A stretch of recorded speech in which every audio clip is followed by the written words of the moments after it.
ಇದು ರಿಷಿಕೇಶ್ ಅಲ್ಲಿರುವಂತ ಲಕ್ಷ್ಮಣ್ ಜೂಲ. ಇದು ಅರ್ಧ ಕಿಲೋಮೀಟರ್ ಇದೆ.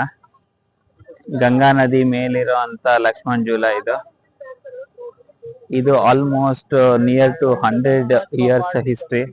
1929 ಅಲ್ಲಿ ಇದು ಕನ್ಸ್ಟ್ರಕ್ಟ್ ಆಗಿದ್ದು. ಬ್ರಿಟಿಷ್ ಈಸ್ಟ್ ಇಂಡಿಯಾ ಕಂಪನಿಯವರು ಕಟ್ಟಿದ್ದು ಇದನ್ನ. ಇದ್ರ ಮೇಲೆ ತುಂಬಾ ಪಿಲ್ಗ್ರಿಮ್ಸ್ಗಳು ಈ ನದಿ ಕ್ರಾಸ್ ಮಾಡೋದಕ್ಕೆ ಇದನ್ನ ಯೂಸ್ ಮಾಡ್ತಾರೆ.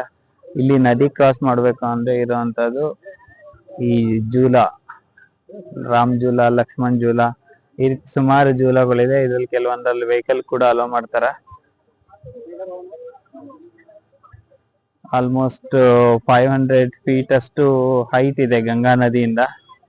ಈ ಕೆಳಗಡೆ ನೋಡ್ಬೋದು ಗಂಗಾ ನದಿ ಎಷ್ಟು ಕ್ಲಿಯರ್ ಆಗಿ ಫ್ಲೋ ಆಗಿ ಹರಿತಾ ಇದೆ ಅಂತ.